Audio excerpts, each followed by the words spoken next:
Responsável pelas primeiras visitas do ainda pré-candidato Jair Bolsonaro a Santa Catarina, Rogério Peninha Mendonça foi quase vítima dessa mesma onda 17. No Cabeça de Política dessa semana, ele nos conta como foi essa situação e fala sobre sua atuação como coordenador do Fórum Parlamentar Catarinense.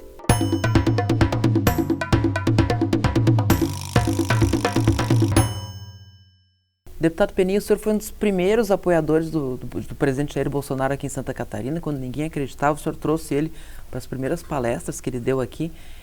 Mas na hora do voto, a onda Bolsonaro não lhe ajudou. O senhor até teve uma redução de votação. O que aconteceu? O eleitor não percebeu que o senhor era apoiador do Bolsonaro? Na verdade, sim. Eu trouxe o Bolsonaro 4 vezes a Santa Catarina, numa programação feita por mim, né? Ele foi Chapecó, Blumenau, Jaraguá do Sul, diversos.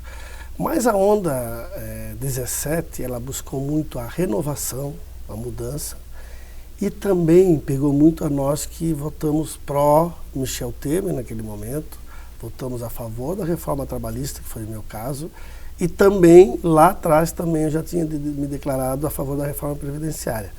E o fato do MDB também, né? Porque o MDB foi Santa Catarina, nem tanto, né? Porque veja só, Santa Catarina nós elegemos 9 estaduais, 3 federais, né? Diminuímos de 5 para 3, é verdade. Ajudamos a eleger o Jorginho, senador. Não foi tão atingido, mas de modo geral no Brasil foi. Porque as pessoas, não adianta dizer, o PMDB de Santa Catarina é diferente. Porque na hora de votar é do MDB, é aquele lá do Gedel, o homem lá do dinheiro do apartamento. Santa Catarina é diferente, é verdade. Mas tudo isso acabou prejudicando. O senhor já pensou em sair do MDB por causa dessa condição? Não, eu estou há 8 eleições, até agora participei até hoje de 8 eleições. Nunca perdi uma eleição. Né? Todas elas eu me elegi no MDB, eu não posso culpar o PMDB de nada. Então, acho que eu tenho uma história dentro do partido. Eu não sei mais quantas eleições eu devo participar, mas com certeza, se eu tiver encerrar minha carreira, vai ser dentro do MDB. Eu não penso em sair do PMDB, eu penso em mudar o MDB. Eu penso que nós não devemos mais continuar a nível nacional, por exemplo. Eu tenho lançado o nome do Alceu Moreira como candidato a presidente. Eu penso que nós não podemos mais ficar a reboque de Jucá, Renan Calheiros, porque se nós ficarmos a reboque dessas pessoas, aí o PMDB vai se acabar de uma vez. E as votações que o senhor disse que prejudicaram a sua votação, o senhor repetiria elas? Em que sentido? O senhor votaria novamente pela absolvição de Temer? Toda a vida. Eu acredito que fiz certo. A reforma da trabalhista, por exemplo, a reforma da Previdência, aquela que eu era favorável, que me prejudiquei, essa hoje é bem pior, digamos, entre aspas, né, do que aquela do Temer, mas é necessária e vou votar novamente favorável, com certeza. Eu fiz consciente do que estava fazendo de bom para o Brasil. Naquele momento do Temer, muito melhor o Temer do que a continuação da Dilma, não tenho dúvida nisso. E isso aí, a história já está, a curto prazo, já está provando isso.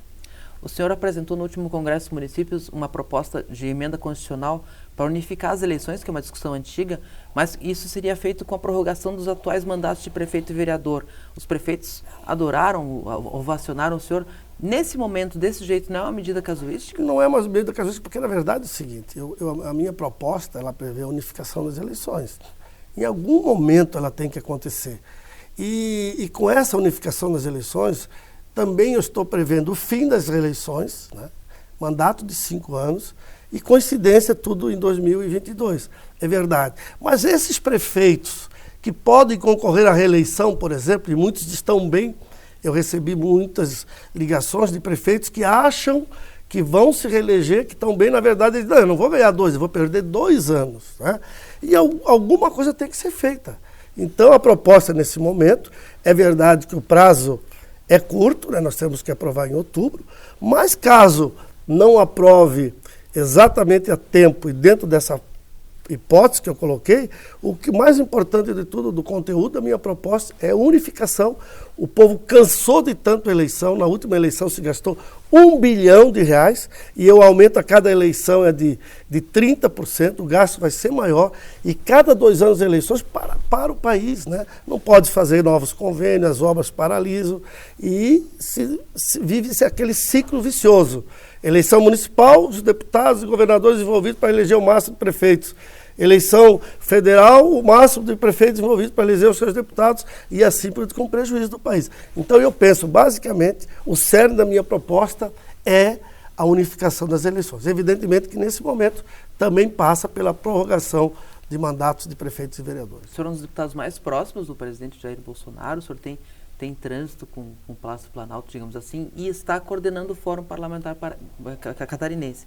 Qual a prioridade do Fórum desse seu período à frente desse grupo? Olha, a prioridade é defender os interesses do Estado de Santa Catarina de modo geral. Inclusive agora nós estamos prevendo fazer reuniões nas principais regiões do Estado, Chapecó, Criciúma, temos a primeira agora prevista para Joinville, Blumenau, e assim Florianópolis e assim por diante. Vamos ter agora no dia 12 ou 13, não sei, uma segunda-feira aqui em Florianópolis, tratando da Eletrosul, por exemplo, que está essa mobilização para que ela seja acoplada numa outra empresa do Rio Grande do Sul, o medo de que o Estado possa perder receita, o medo de que ela possa ir para o Rio Grande do Sul. Então, tudo isso nós vamos tratar. Mas, sem dúvida, o principal que nós temos em cima do nosso trabalho são as obras de infraestrutura do Estado.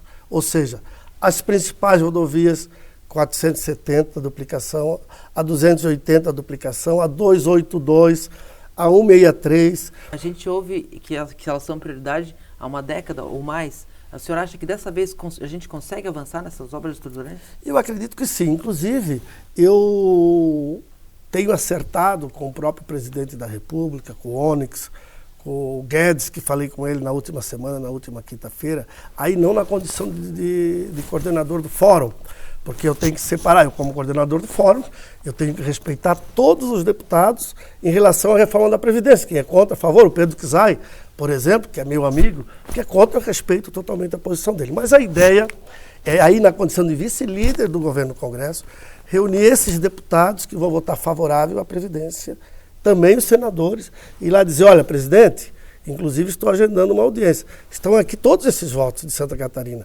Talvez proporcionalmente, não só a eleição sua, vou dizer para ele, foi uma das melhores, a segunda melhor de todo o Brasil, como também agora na reforma da Previdência. Agora, o que Santa Catarina vai ganhar? Vai economizar R$1 trilhão? Que bom, nós não queremos muito. E ele tem dito que desse 1 trilhão, o Guedes tem falado para nós que 100 bilhões eles vão repassar para os estados. E aí, quanto Santa Catarina vai ganhar? 5 bilhões, por exemplo, nós já em 2, 3 anos que esses recursos viessem, nós conseguiríamos resolver todos esses problemas estruturais. E veja só, Piara, Santa Catarina é o 6º estado que mais arrecada para a União. Talvez proporcionalmente seja o principal. Em 2017, a Santa Catarina levou para a União 50 bilhões de reais. Quanto veio para o Estado? 18 bilhões, menos de 20%. E já tem estados do Nordeste que a cada 100 que eles colocam, chega a 150, estados que chega a 200 de retorno.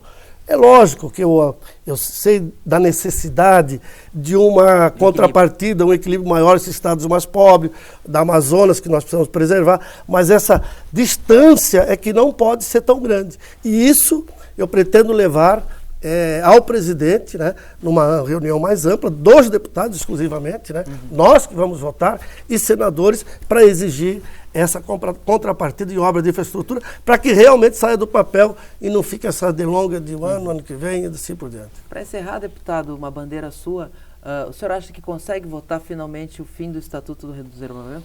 Olha, o presidente, inclusive agora recentemente, quando ele fez a prestação de conta de 100 dias, ele citou meu nome 4 vezes. Né? Ele disse que está encaminhando um projeto de lei, aliás, um projeto de lei provavelmente para a Câmara dos Deputados, disciplinando toda essa questão de armas, e que eu vou ser chamado e que o cerne da proposta dele vai ser o meu projeto, porque com isso vai ser muito mais rápido de aprovar. No final do ano, dezembro, o Rodrigo Maia estava disposto a colocar em votação a minha proposta. E estava já caminhando, inclusive o relator seria o Fraga. Nisso, o Jair Bolsonaro ligou pessoalmente para mim e pediu, Peninha, eu queria que tu falasse com o Rodrigo Maia e segurasse a tramitação deixa para o ano que vem, como é uma bandeira minha, eu gostaria que fosse feita também dos meus moldes e pelo pensamento que nós tivemos ao percorrer o Brasil todo falando dessas bandeiras. Então, talvez não exatamente o meu projeto, mas aproveitando a minha ideia, o Bolsonaro vai apresentar um projeto e acredito que esse ano ainda a gente consegue aprovar umas mudanças, evidentemente com restrições, mas que facilite mais o cidadão de bem ter uma arma. O objetivo não é armar a população, é dar também essa prerrogativa para o cidadão de bem poder se defender, com todos os critérios, né? Curso de armamento, psicotécnico, bons antecedentes e uma série de coisas. Bom, deputado Peninha, obrigado pela participação aqui no Cabeça de Político. Até uma próxima oportunidade. Obrigado, Piara. Eu que te agradeço. Estamos sempre à disposição.